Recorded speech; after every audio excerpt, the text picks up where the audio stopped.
Hello, നമസ്കാരം. ഞാനിന്നേ കൈപ്പത്തിരിയാണ് ഉണ്ടാക്കുന്നത്. കൈപ്പത്തിരി ഉണ്ടാക്കാൻ കുറച്ച് മടിയായതുകൊണ്ട് ഞാൻ വല്ലപ്പോഴും മാത്രമേ ഉണ്ടാക്കാറുള്ളൂ. എൻ്റെ അമ്മ നല്ല എക്സ്പെർട്ടാണ് ഈ പത്തിരി ഉണ്ടാക്കുന്നതിൽ. എൻ്റെ ഹസ്ബൻഡിന് ഏറ്റവും ഇഷ്ടപ്പെട്ടൊരു പലഹാരം കൂടി ആയതുകൊണ്ട് ഇന്നൊന്ന് ട്രൈ ചെയ്യാമെന്ന് വെച്ചു. ആദ്യം ആവശ്യത്തിന് വെള്ളം, അതിലേക്ക് ഉപ്പ്, വെളിച്ചെണ്ണ ഒഴിച്ച് വെള്ളം തിളപ്പിക്കുക. വെള്ളം തിളച്ച് വരുമ്പോൾ നമുക്ക് എത്രത്തോളം ആവശ്യമുണ്ടോ അതിനനുസരിച്ചുള്ള പത്തിരിപ്പൊടി മിക്സ് ചെയ്യുക. പത്തിരിപ്പൊടി നല്ലോണം വെള്ളത്തിൽ ഇങ്ങനെ മിക്സ് ചെയ്ത് ചൂടായി വരുമ്പോൾ നല്ല മണം വരും. അപ്പോൾ അതിലേക്ക് ആവശ്യമുള്ള തേങ്ങ ചേർക്കുക. തേങ്ങ ചേർത്ത് ഒന്ന് മിക്സ് ചെയ്ത് വരുമ്പോൾ ആവശ്യത്തിന് നല്ല മണം കിട്ടാൻ വേണ്ടിയിട്ട് നല്ല ജീരകം ചേർക്കുക.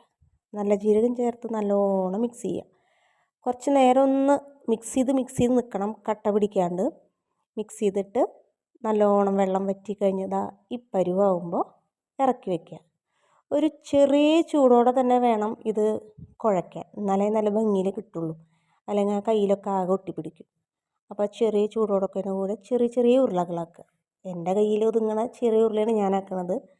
ആ കയ്യിലേക്കുള്ള നമ്മുടെ ആ കൈപ്പത്തിയുടെ വലിപ്പത്തിലുള്ള ഉള്ളം കയ്യിലേക്കുള്ള വലിപ്പമില്ലേ, അത്രയേ ഉണ്ടാവുള്ളൂ പത്തിരി.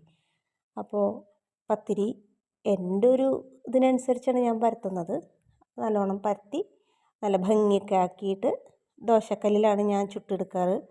അപ്പോൾ ദോശക്കല്ലാണ് അടുപ്പിൽ വെച്ചിട്ട് അതിലേക്ക് ഇടുക. രണ്ട് സൈഡും നന്നായി മൊരിയിക്കുക. കാണാൻ ഭംഗിയില്ലെന്നുള്ളൂ, പക്ഷെ നല്ല ടേസ്റ്റാണ്. ഇതിൻ്റെ കൂടെയുള്ള കറി വഴിയേ പറഞ്ഞുതരാം.